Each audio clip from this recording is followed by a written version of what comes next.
नमस्कार, news room में आप सभी का स्वागत है।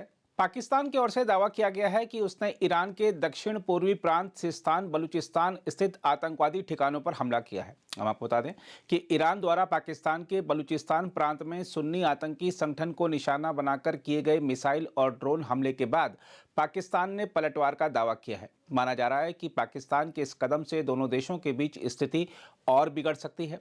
देखा जाए तो इस समय पाकिस्तान कई ओर से घिर गया है। एक और ईरान उसे मार रहा है तो दूसरी ओर अफगान तालिबान ने उसके लिए मुश्किलें खड़ी कर रखी हैं। इसलिए अफगानिस्तान के पूर्व उपराष्ट्रपति अमरुल्लाह सालेह ने पाकिस्तान का मजाक उड़ाते हुए कहा भी है कि बनाना रिपब्लिक हर तरफ से लात खा रहा है।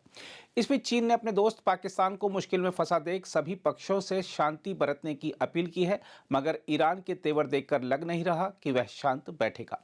ईरान ने तय कर लिया है कि वह पाकिस्तान में बैठकर उसके लिए मुश्किलें पैदा कर रहे आतंकवादियों को खत्म करके रहेगा। हम आपको यही बता दें कि पाकिस्तान की ओर से ईरान पर हमले का दावा ऐसे वक्त किया गया है जब एक दिन पहले ही दोनों देशों के विदेश मंत्रियों के बीच बातचीत हुई थी। रिपोर्टों के मुताबिक पाकिस्तान के विदेश मंत्री जलील अब्बास जेलानी ने ईरान के अपने समकक्ष से कहा था कि तेहरान की ओर से किए गए हमलों ने दोनों देशों के बीच संबंधों को गंभीर रूप से क्षति पहुंचाई है।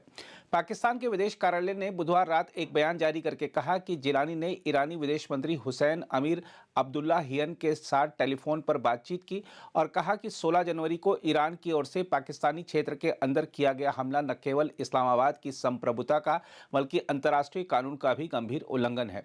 साथ ही पाकिस्तान और ईरान के बीच द्विपक्षीय संबंधों के भी यह प्रतिकूल है। विदेश मंत्री ने साथ ही कहा था कि पाकिस्तान के पास इस उकसावे वाले कृत्य की जवाबी प्रतिक्रिया का अधिकार है। उन्होंने इस बात पर जोर दिया कि आतंकवाद क्षेत्र के लिए साझा खतरा है और इस खतरे से निपटने के लिए ठोस और समन्वित प्रयासों की आवश्यकता है। जिलानी ने कहा कि एक तरफा कार्रवाई क्षेत्रीय शांति और स्थिरता को गंभीर रूप से कमजोर कर सकती है। जिलानी ने अपने ईरानी के समकक्ष से कहा, क्षेत्र के किसी भी देश को यह खतरनाक रुख नहीं अपनाना चाहिए। वहीं ईरान के विदेश मंत्री ने कहा है कि हमने सिर्फ आतंकवादियों को निशाना बनाकर हमला किया था, न कि हमारे निशाने पर पाकिस्तानी नागरिक थे। उन्होंने कहा कि पाकिस्तान की धरती पर ईरानी आतंकवादी पनाह पाए हुए हैं और वहां से ईरान विरोधी गतिविधियां संचालित कर रहे हैं, जो कि बर्दाश्त नहीं किया जा सकता।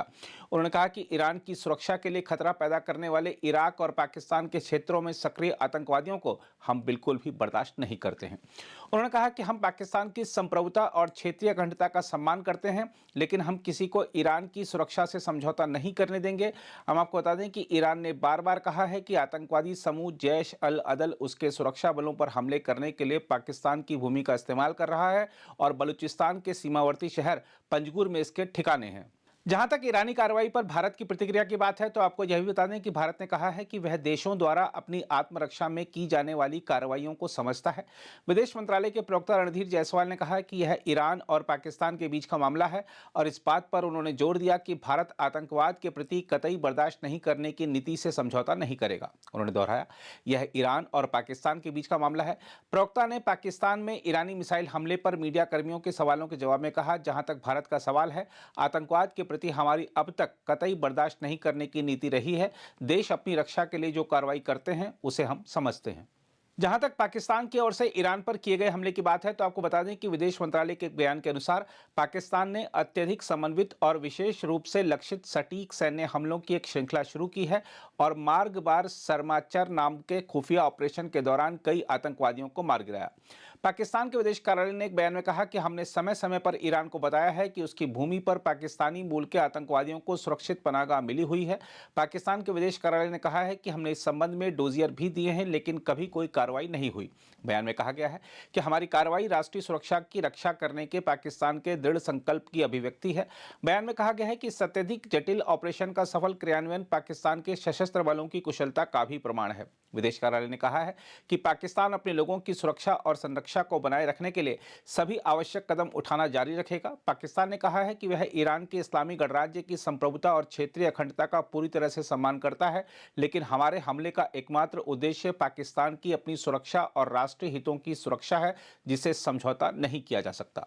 वहीं दूसरी ओर पूर्व अफगान उपराष्ट्रपति की बात करें तो आपको बता दें कि अफगानिस्तान के पूर्व उपराष्ट्रपति अमरुल्लाह सालेह ने ईरान के हमले को महान और साहसी कदम करार दिया है। सालेह ने परमाणु शक्ति होने के बावजूद हर तरफ से लात खाने के लिए पाकिस्तान का मजाक उड़ाया। उन्होंने पूर्व पाक राष्ट्रपति परवेज मुशर्रफ के साथ अपनी प्रसिद्ध मुलाकात और अपनी बनाना रिपब्लिक टिप्पणी को याद किया। इस बीच ईरान के ब्रिगेडियर जनरल मोहम्मद रजा अस्टियानी ने कहा है कि ईरानी लोगों के अधिकारों के खिलाफ किसी भी कार्रवाई पर निश्चित रूप से प्रतिक्रिया मिलेगी और हम दृढ़ता से जवाब देते भी हैं। उन्होंने कहा कि जब हमारे राष्ट्रीय हितों की रक्षा की बात आती है तो हम किसी सीमा को नहीं मानते हैं। ईरान की मिसाइल क्षमताओं पर बोलते हुए उन्होंने 2000 किलोमीटर से कम दूरी की रेंज वाली विभिन्न मिसाइलों का खुलासा किया, जिसमें खीबर श्रेणी की मिसाइल भी शामिल है, जो सबसे उन्नत मिसाइलों में से एक है। यह प्रभावशाली रणनीतिक और सामरिक क्षमताओं के साथ 1500 किलोग्राम वजनी हथियार वाली तरल ईंधन वाली मिसाइल है। अस्टियानी ने मिसाइल तकनीक को और उन्नत बनाने के लिए चल रहे प्रयासों के बारे में बताते हुए क्रूज और बैलिस्टिक मिसाइलों के साथ वैश्विक मिसाइल शक्ति के रूप में ईरान की स्थिति को भी रेखांकित किया है। अगर आप भी लेना चाहते हैं देश दुनिया की तमाम जानकारी तो आज ही सब्सक्राइब करें हमारे चैनल को। साथ ही नीचे दिए बेल आइकन को जरूर दबाएं ताकि हर अपडेट आप तक पहुंच सके।